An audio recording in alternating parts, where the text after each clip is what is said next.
say that he needs to be clear that this is intended to be permanent, intended to be for good. Are you saying there's no more that the IRA can say in response to that? I don't speak for the IRA. I don't. Sinn Féin can say? Well, if Mr. Major, as he should be doing anyway, wants to commence discussions with me or people who represent the party which I lead, we will start that immediately. And if he says he won't do that until he gets this word permanent? Well, you and the people in Britain need... What the hoot in hell's going on there?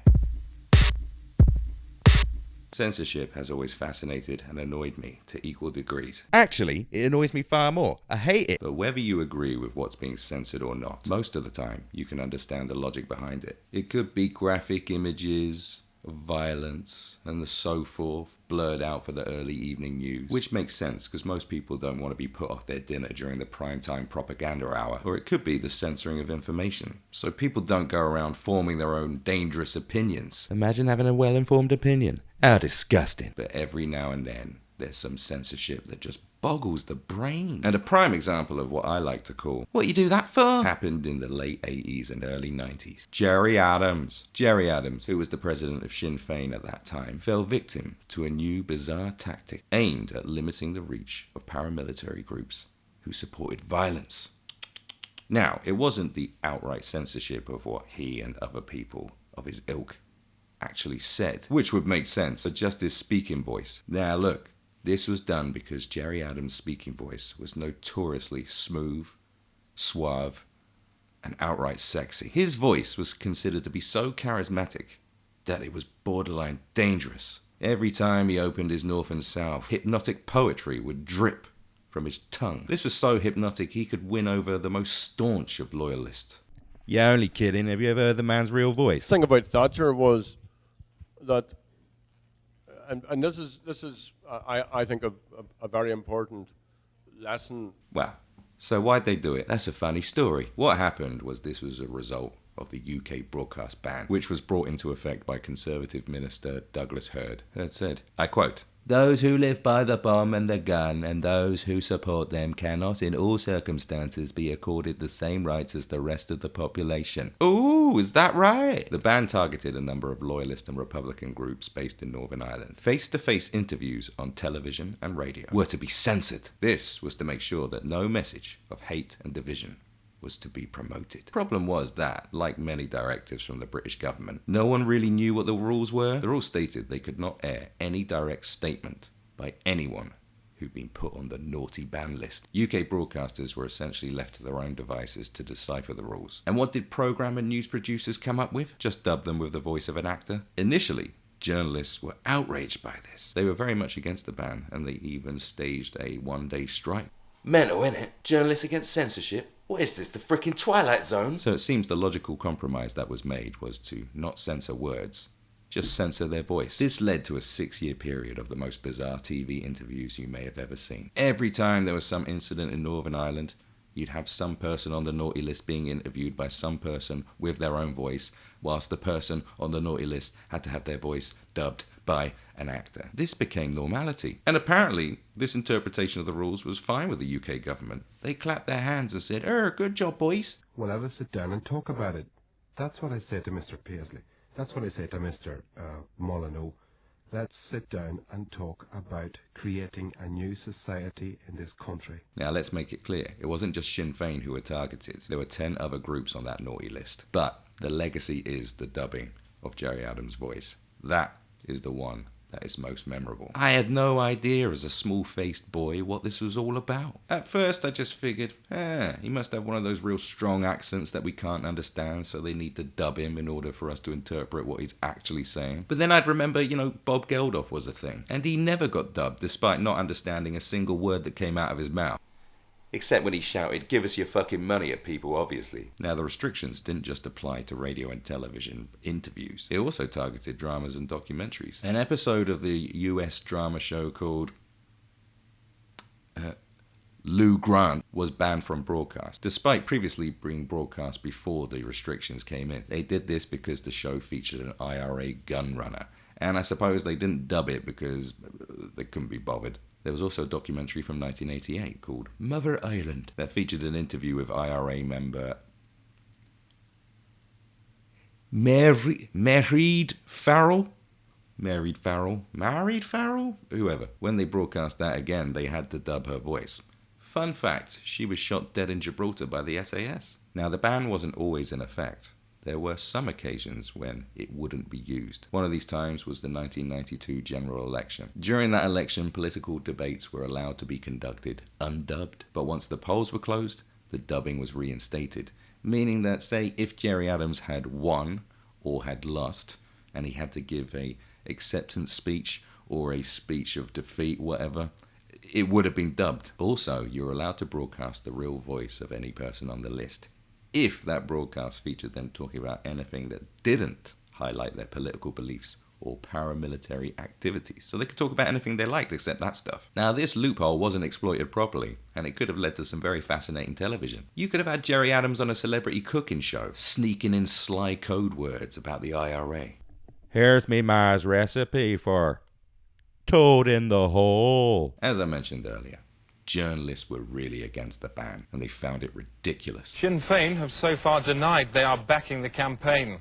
Earlier today I spoke to their deputy leader, Rory O'Connor, who under broadcasting restrictions must inhale helium to subtract credibility from his statements. So what's your initial statement? These incidents are inevitable given the position of the British government. You do support this campaign then? The IRA have been forced into this position. So you do support this campaign of violence? Plenty of people from across the political spectrum, from all walks of life, were baffled by the absurdity of the ban, including me, as a very small, mushy-brained boy. I remember asking my mum, what on earth is going on? Why have they dubbed this guy's voice? And she'd just say, well, he's in the IRA, which made me none the wiser. I started to think, maybe they just do it to make him look stupid. Look at me with my voice dubbed. How ridiculous do I look? Do I look ridiculous? Yes. See, that made me look ridiculous. And that was the general opinion of most people, I think. And also the opinion of the people on the receiving end of the ban. The feeling was that the dubbing made a mockery of those that had been censored. Now, the National Union of Journalists tried to take the UK government to court with the aid of the European Commission of Human Rights in 1994. Their claim was that the ban was a breach of freedom of expression, which was a solid argument. But the case was rejected. Probably because the EU are whacking it. However, those that had supported the ban initially started to feel that it had turned into a mockery. Now, an unnamed official from the NIO, the Northern Ireland office, claimed that the voice used to dub Gerry Adams was too realistic. And after all, one of the original voice actors who dubbed Gerry Adams was Stephen Ray, the Oscar-nominated Irish actor. Yeah, there was a broadcasting ban in Sinn Féin, which meant that their actual words couldn't be heard. So there was a very well-known journalist called Mary Holland, and she was working with the Dispatches program on Channel 4, and she approached me, I knew her well, and she said that they were going to defy this broadcasting ban because there were noises coming from Sinn Féin, she said, which indicated that they were more flexible, there was more potential for movement and change in what they were saying than there had been, and that these words needed to be heard. I suppose hiring the best talent doesn't always pay off. The same NIO official had also claimed that the dubbing hadn't damaged the Republicans' reputation at the ballot box and had actually been exploited by Sinn Féin for purposes of propaganda. The official labelled the realistic dubbing of voices as a mockery of the restrictions, adding, so long as the broadcasters dubbed ineptly or the Irish accents were unconvincing, they acted within the terms of the restrictions. But now that their techniques and actors had improved, the restrictions were being flouted. Now, from my understanding, there was never a rule in place that stated, hey, when you're dubbing someone, can you make them look ridiculous? Although, I wouldn't put it past them. To their credit, this NIO official has a point. Sometimes it's not about the message, it's about the messenger. So let's try a little experiment. The most dangerous man in America right now is probably Alex Jones. And love him or loathe him, the man's got mad charisma. I wouldn't put it past an outlet like CNN to give this tactic a little whirl. They're absolutely mental. Let's try Alex Jones with the voice of a classically trained Shakespearean actor. Is authoritarianism knows humanity is awakening, and it's moving against humanity on a planetary scale. Wow. Delivery like a fine wine, perfectly paired with the finest Parisian cuisine. Now let's try it with the voice of an untrained idiot. Is authoritarianism knows humanity is awakening, and it's moving against humanities on a planetary scales? Wow. Delivery like a pint of hooch, horrifically paired with a mystery meat pie from Costcutter. I think this tactic is genius. You can use it to help or hinder anyone you like. I see a text from my team saying, "Hey, let me know if you need any help with this Elon stuff." And I was like, what? So I pulled my Twitter app. And it's like, gone. Like, when you pull up your mentions and stuff like that, it's like literally like a blank screen. Totally gone. And I was like, that's weird. So it turns out we got under a certain billionaire's skin. 'Cause I made fun of his little plan. She actually sounds like she doesn't have a head full of tadpoles marinating and gone off Ritalin. In the end, the broadcasting ban was somewhat unsuccessful and eventually scrapped in late 1994, a fortnight after the first IRA ceasefire, thus ending a bizarre yet glorious period of television interviews. A golden time. The documentary produced in 2005 called Speak No Evil argued that the ban had essentially put pressure on the process of reporting events in Northern Ireland and also been exploited by the IRA and Sinn Féin for the purposes of gaining more publicity. Whatever the ban's legacy really is, one thing is clear. It was ridiculous and further proves my point that more often than not, those in powerful positions really don't have a clue what they're doing. Whoop, there you have it. Thank you for joining. If you're on the YouTubes or the Rumbles or the Odysseys or the BitChutes, follow me, but essentially go over to planetrebus.com and become a free member and subscriber. You can become a paid member too, which is good because I've got loads of illegitimate kids and they really need some pocket money from daddy. Thank you for your time.